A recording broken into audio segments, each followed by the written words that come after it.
Welcome back to my YouTube channel, guys. Nah, sebelum kalian menonton, kalian wajib like, comment, and subscribe. Dan jangan lupa bunyikan loncengnya juga ya. Terima kasih. Selamat menonton. Assalamualaikum warahmatullahi wabarakatuh. Perkenalkan, nama saya Mela Yayu Apriyangi dengan NIM 11820600064. Di sini saya akan melakukan praktikum fisiologi hewan, yaitu dalam kegiatan 1 adalah melakukan percobaan praktikum indera penglihatan atau bintik buta. Kemudian yang kedua yaitu melakukan kegiatan indera pembau. Nah, sebelumnya bintik buta adalah tempat saraf optik meninggalkan bagian dalam bola mata. Benda yang terkena cahaya akan membiaskan cahayanya melalui kornea dan diteruskan ke aqueous humor, pupil, lensa mata, kemudian vitreous humor, kemudian retina. Cahaya yang masuk ke bagian bintik kuning retina akan mengenai sel-sel batang dan kerucut. Kemudian sel kerucut sebagai fotoreseptor yang peka cahaya akan menangkap, merangsang, dan mengubahnya menjadi impuls yang dihantarkan ke saraf optik ke otak besar bagian belakang atau disebut dengan lobus occipitalis. Pada lobus occipitalis ini terjadi asosiasi berupa kesan melihat benda. Kemudian pada indera pembau, yaitu hidung. Hidung adalah bagian yang paling menonjol di wajah, yang berfungsi menghirup udara pernapasan, menyaring udara, menghangatkan udara pernapasan.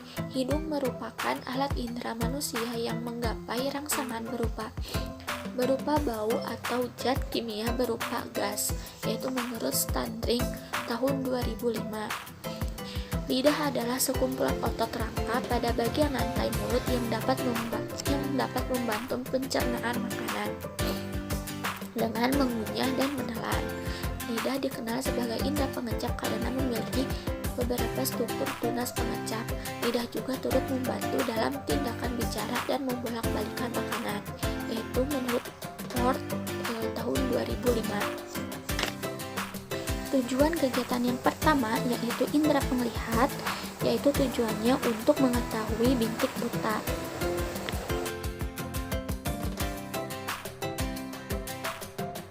Baik, selanjutnya saya sudah mempersiapkan alat dan bahan pada kegiatan yang pertama, yaitu indera penglihat. Praktikum pada indera penglihat, alat dan bahan tersebut diantaranya ada kertas manila berwarna putih, ada gunting, kemudian ada penggaris yang kecil dan yang berukuran 50 cm, ada spidol, dan ada buku.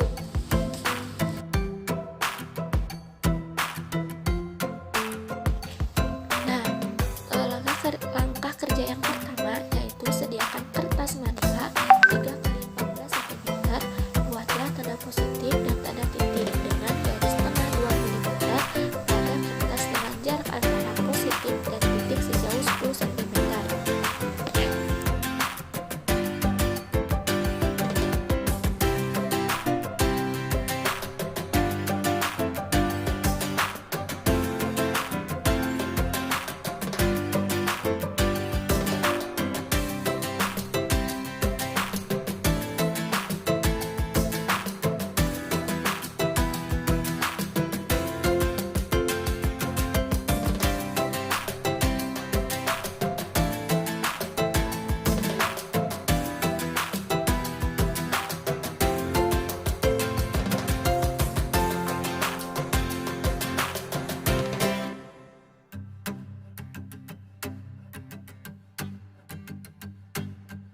Langkah yang kedua yaitu peganglah kertas dengan tangan kiri sejauh 50 cm di depan mata dan tanda titik dipasang di sebelah dalam.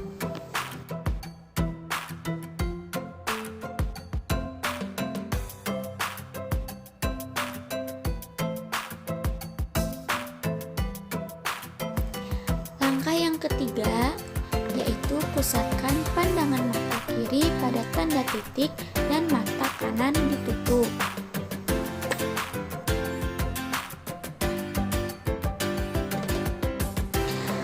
Langkah yang keempat yaitu dengan mata kiri tetap berpusat pada tanda titik, dekatkan kertas perlahan-lahan hingga tanda positif hilang dan tampak kembali. Ukurlah dan catatlah ke dalam tabel pada jarak berapa tanda positif hilang dan pada jarak berapa pula tanda positif tampak kembali. Ulangi percobaan hingga 3 kali.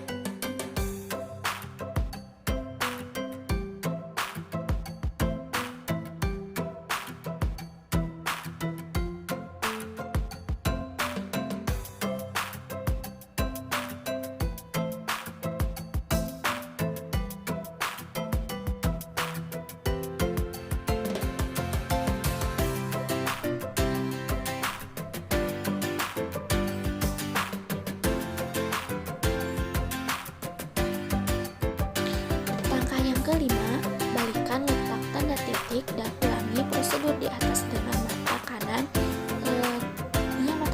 juga sebanyak 3 kali.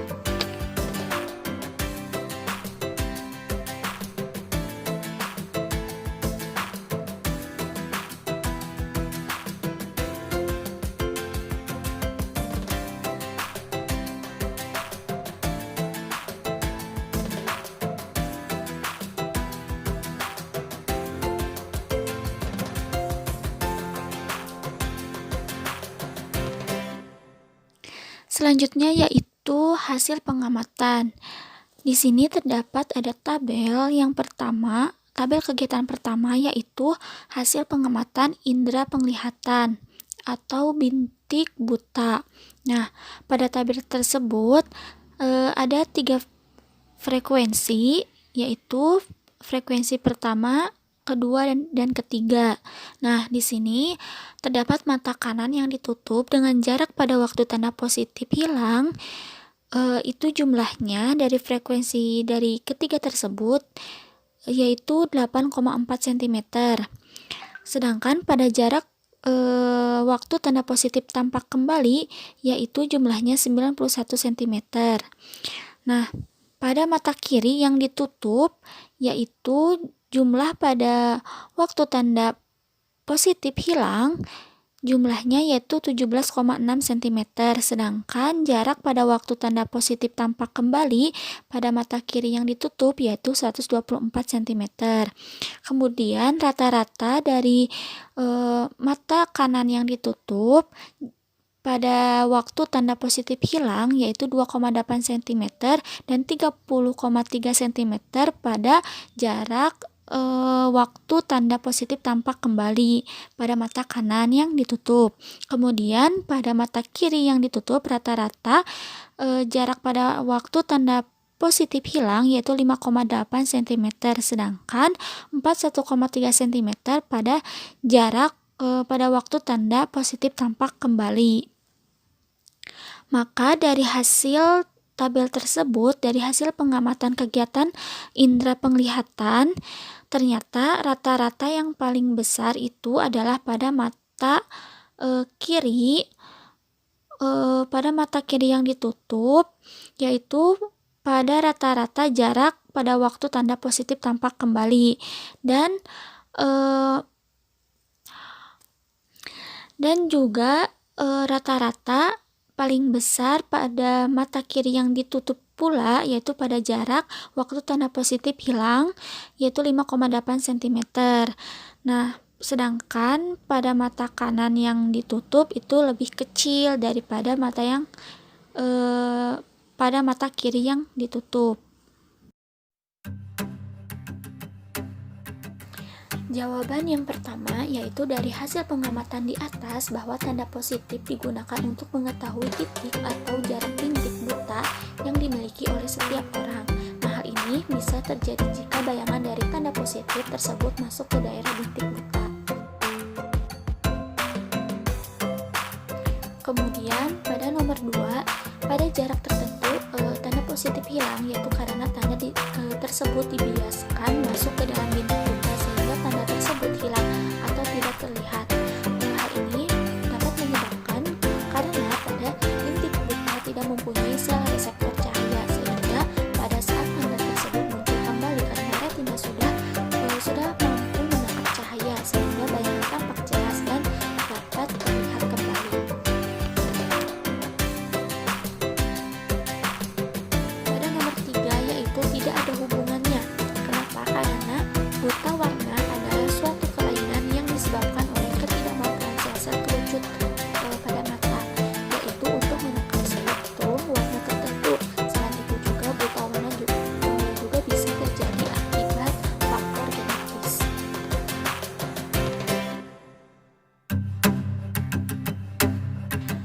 Pada nomor 4, bahwa orang yang perpindahan dari tempat yang terang ke dalam ruangan yang gelap secara tiba-tiba penglihatannya menjadi kurang. Hal itu terjadi karena di dalam mata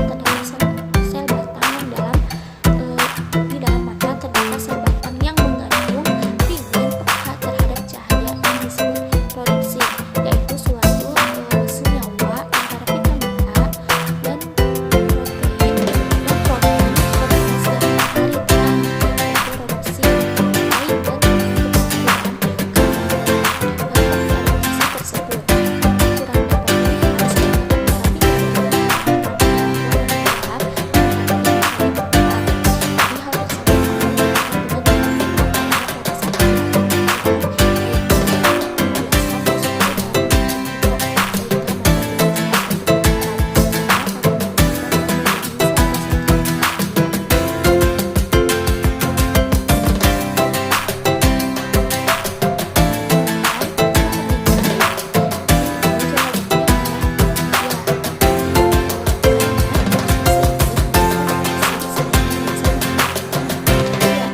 Objek yang dekat dapat difokuskan pada retina, sehingga akomodasi adalah kecembungan lensa mata yang dapat berubah-ubah atau menebal atau menipis yang membuat pandangan menjadi fokus.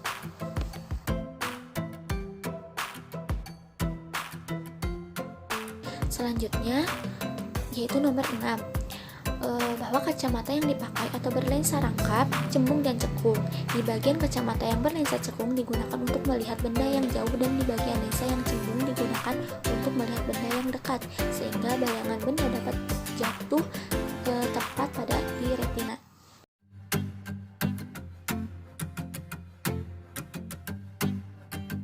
Tujuan pada kegiatan kedua yaitu untuk menentukan kepekaan terhadap rasa.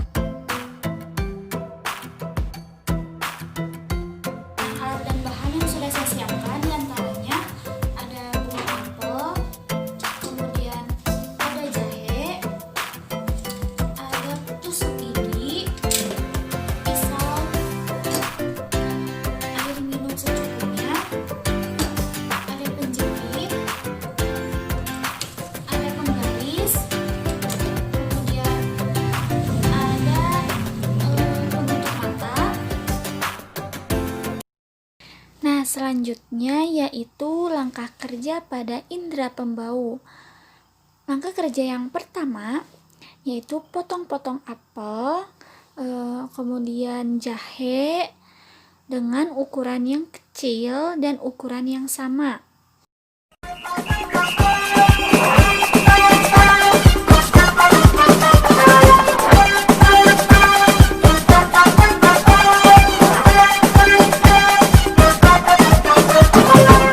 Negeri Prancis, negeri fashion, tempat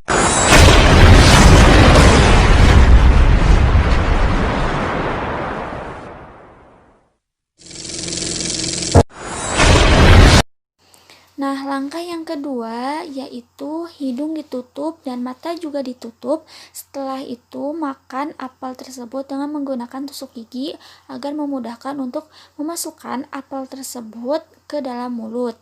Setelah itu, minum dulu, kemudian langsung makan jahe.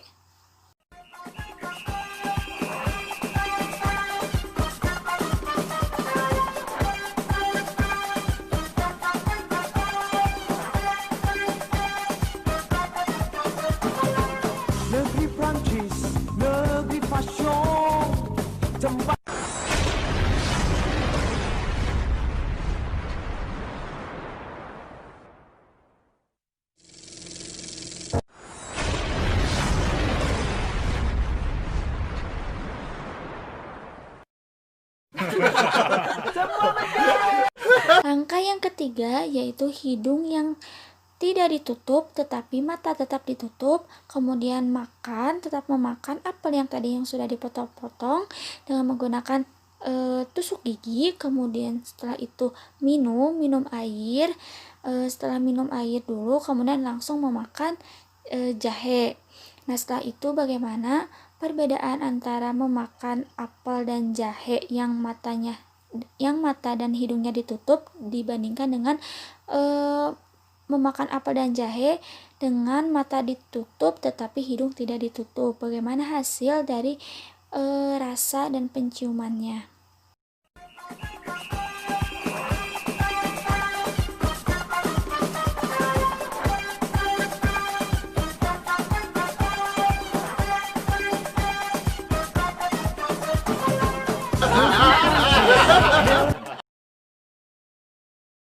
Baik, jadi hasil pengamatan pada indera pembau ketika si mata ditutup dan hidung dijepit, kemudian memakan apel dan jahe itu tidak merasakan rasa manis pada apel dan juga tidak bau jahenya tuh tidak terasa, tidak merasakan bau pada jahe, tapi pada jahe tetap rasanya itu tetap pedas, merasakan pedas.